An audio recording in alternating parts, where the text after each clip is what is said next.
लोगोफोर नोंथांमोना बयबो बे भिडिअखौ नुखाजोब्बाय जानांगौ जायफोरा राजखान्थि मोजां मोनो थेवब्लाबो बिथांनि भिडिअआ आंनि चेनेलावबोथ' गाबनांगोन दामनांगोन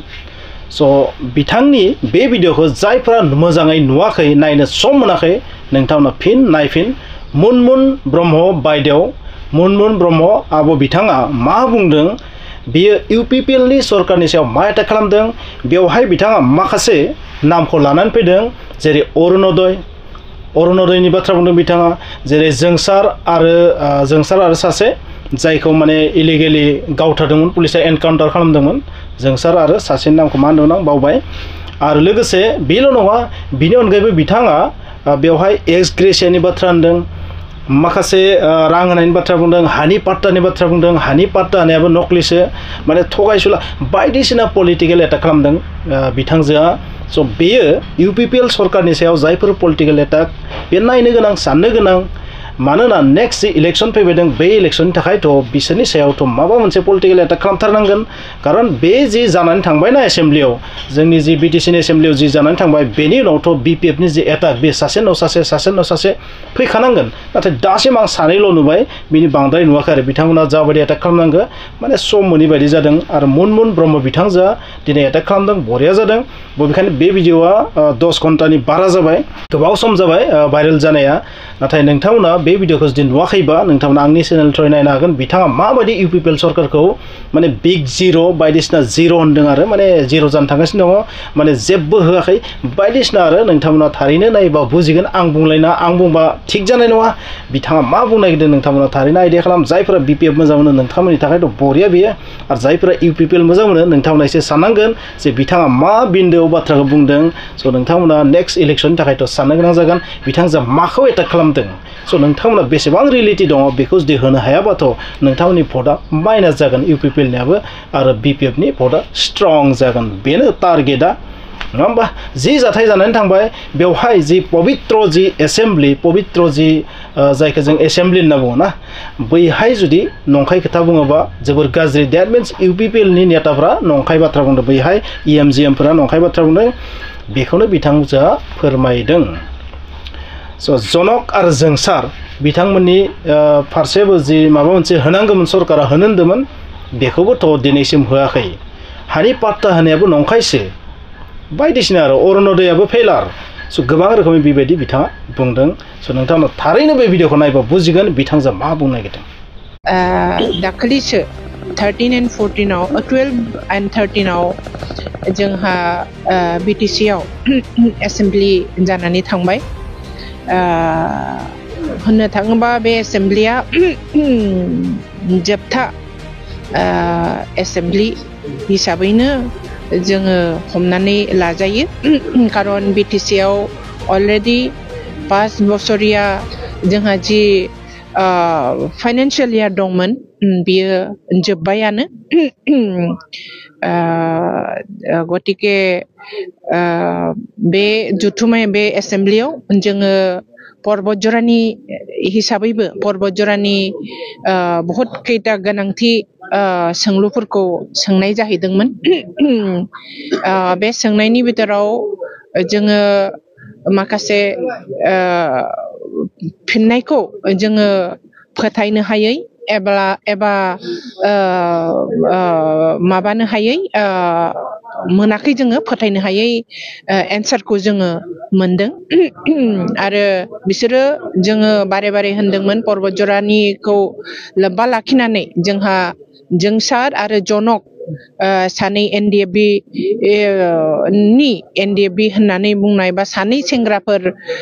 जोंहा जिहेतु बिटिआर जाखांनायनि परे सुक्ति जानायनि परे एनडिएफबि होननाय गैला सानै जोङो सेंग्राफोरखौ जिउ खोमादों बेनि बिथोराव सासेया जोंनि पर्बत जरानिनोमोन बिसोरखौ जोङो जवा 2 बोसोरनिफ्रायनो जोङो बिसोरनि थाखाय बिसोरनि एनकाउन्टार खालामनानै बिसोरखौनि जिउ खोमानायाव बिसोरनो मा अनसुंथाइ होदों सरकारि फालरफोरा बेसेबां एक्स ग्रेसिया होदों बे खोथाखौ जों बारे बारे सोंलुबाय थादोंमोन बिसोरो सरकारि पक्षनिफ्राय प्रमद बर'नि सरकारा फेरेंगानि डिपार्टमेन्ट जिहेतु गोग्लैयो फरेस्ट डिपार्टमेन्टआव मावोमोन बिथांमोना थायोमोन कलेज फेरेंगाजों लोब्बा लाखिनानै थाफायोमोन बे खोथाखौ बियो मालाबाबो तथ्य सहकारे बिथांमोनहा एक्स ग्रेसिया होदों होननानै बुंनायनि तथ्यखौ जोंनो 2 बोसोराव बिसोरो दासिमबो दाखिल खालामनो हायाखै बेनो प्रमाण जे बिसोरो खुगाजोंल' पवित्र एसेम्बलियाव बीटीसी नि एसेम्बली हाउसआव बिसोरो खुगाजों जे खोथा होनदों पवित्र हाउसआव जे खोथा होनदों जे जोंसार आरो जनकनो एक्स ग्रेसिया होदों होननानै बे खोथाखौ बिसोरो होआखै दे बिसोर बे पवित्र एसेम्बली हाउसआव जोंनि बीटीसी नि एसेम्बली हाउसआव नंखाय खोथाखौनो बिसोरो होनो नंखाय खोथाजों बिसोरो फाव फान्दायो बियो प्रमाण जाबाय खारन एइबारनि एसेम्बलियावबो बिसोरो बे जनक आरो जोंसारनो एक्स ग्रेसिया होनायनि तथ्यखौ बिसोरो जोंनो टेबोलाव बा जोंनो बिसोरो दिन्थिनो हायाखै थिग बेबादिनो जोङो पर्बतजरानि दा आथिखालाव पर्बतजरायाव मोनफ्रोमबो हाग्रानिफ्राय साल दंफां बिफां इत्यादि इत्यादि उधाव जागासिनो दङ पर्बतजरानि रेन्जार अफिस प्रटेक्टर रेन्जार अफिस डिएफअ अफिसनिफ्राय दंफाङा बिना अक्सन सरकारि भाबै अक्सन खालामालासेनो फेरेंगा बसुमतारिया फरेस्टनि इएम जानानै बिथाङा गावनि पेटआव गावनि खाथिनि मानसिफोरनो गावनि निजा बबिया मानसिफोरनो पेटआव लिरै लिरै प्रत्येकता डिएफअ अफिस आरो प्रत्येकता रेन्ज अफिस फरेस्ट अफिसनिफ्राय सिज खालामनाय दंफांफोरखौ लानानै थांगासिनो दङ बेफोरो इलिगेल बे खोथाफोरखौ जों सोंलुनानै जों तथ्य बिदोंमोन नाथाय फेरेंगाया होनो हायाखै जोंनि पर्बतजरानि साल दंफाङा गोमागासिनो दङ जोंनि पर्बतजरानि अफिसाव हमजानाय सिज खालामनानै दोननाय दंफांफोरा बिना अक्सनाव बियो गोमागासिनो दङ फेरेंगानि पेटआव लानानै फेरेंगाया दस्रायाव फानहैगासिनो दङ बेफोरबादि सोंलुखौ जों सोंदोंमोन नाथाय फेरेंगाया बेनि कुनु जुक्तिखौनो बियो होनो हायाखै बियो भेरि भेरि आनफर्चुनेट आरो जों बहुत खोथा सोंदोंमोन हानि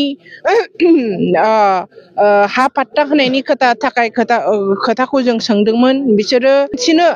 2,500 लाख नङा 2,500 मानसिनो हानि पाट्टा होनायनि नाम सहकारे जोङो दाखिल खालामनो तथ्य दाखिल खालामनो थाखाय बेखौबो जोङो बिथांमोननाव बिदोंमोन बेखौबो बिसोरो संखाल' होनदों आरो हानि सोरनो होदों बेखौ तथ्य बिसोरो होनो हायाखै बेनो प्रमाण जे बिसोरो नंखाय खोथा बुंदों बे 2,500 जे हानि हा होदों हा पाट्टा होदों होननानै बुंदों बियो एक्चुअली हा पाट्टा नङा बियो जोङो बटवारा मोननायसो जोंहा मोनथाय प्रत्येकता बिमाया बिफानि हाखौ फिसाफोरनि नामाव ट्रेन्सफार जायो बे ट्रेन्सफारखौसो बिसोरो खालामनो हादों जायनि थाखाय बिसोरो हा होदों होननानै बुंनाय बे तथ्यखौ जोंनो होनो हायाखै रायजो राजाफोरनो मिसलिडिं मिसा खोथा बिसोरो होनगासिनो दङ 4.5 बोसोर कमप्लिट जाबाय 5 बोसोर एप्रिल मासनि 8 तारिखआव 5 बोसोर दिन तारिख आरो समय कमप्लिटली 5 बोसोरनि थाखाय जोबगोन गतिके बेखिनियाव दिनै यूपीपीएल सरकारा ए बिग जिरो फर बीटीसी नि रायजो राजानो होबाय होननानै बेनो प्रमाण आरो दिनैनि दिनाव बिसोरो अरुणोदयनि थाखाय अरुणोदयनि खोथाखौ लानानै बिसोरो पलिटिक्स खालामगासिनो दङ यूपीपीएल आव थायोब्ला बीजेपी आव थायोब्लासो अरुणोदय मोनगोन होननानै रायजो राजा आइजोफोरखौ बिसोरो हुलुस्थुल खालामगासिनो दं नाथाय दिनै रायजो राजाफ्राबो बेखौ मिन्थियो जे यूपीपीएल सरकारा बे आसाम गभर्नमेन्टनि बे अरुणोदय स्किमखौबो होफुंनाय नङा बियो जवा एमपी इलेक्शननि थांनाय एमपी इलेक्शननि मोनसे प्रलोभनमोन जे प्रलोभनखौ दिनैसिमबो जाफुंहोनो हायाखै आरो बे 0.3 अरुणोदयखौबो बिसोरो जाफुंसार होनो हानाय नङा बेखौ प्रत्येक जन आइजोआबो दिनै अनुभव खालामो गतिके बीपीएफनि स्टेटासा दिनै बिराद स्ट्रं लैहोर रायजोआ एइबार बीपीएफ को हाग्रामा महिलानि नेतृत्वआव बीटीसी आव सरकार थिसनफिनगोन बियो रोखा गोजोन्थों एप्रिल मासनि 2025 नि एप्रिल मासनि 8 तारिखआव दिन तारिख दिन तारिख आरो समय 5 बोसोर कमप्लीट जागोन UPPL नि थाखाय बेखिनियाव बिसोरो 5 बोसोराव कमप्लीटली फेलियर एक गिदिर लाथिख BTC नि रायजो राजानो जेबो होनो हायाखै रुरेल डेभेलपमेन्टनि खोथाखौबो जों सोंदोंमोन रुरेल कानेक्टिभिटी मा खालामदों 5 बोसोराव जिरो कुनु गामिनि रायजो राजानि थाखाय नांगौ लामा दथा इत्यादिखौ बिसोर खालामफुंनो हायाखै जेरैथिंबो UPPL सरकारा रायजो राजाफोरखौ थगायदों फेलियर आरो जोंनि BTC खौ बिसोरो फाननो नाजागासिनो दङ जाहाथे फाननो हाया बेनि थाखाय रायजोफ्राबो दिनै BPF जों थाफानानै होबथागोन गोजोन्थों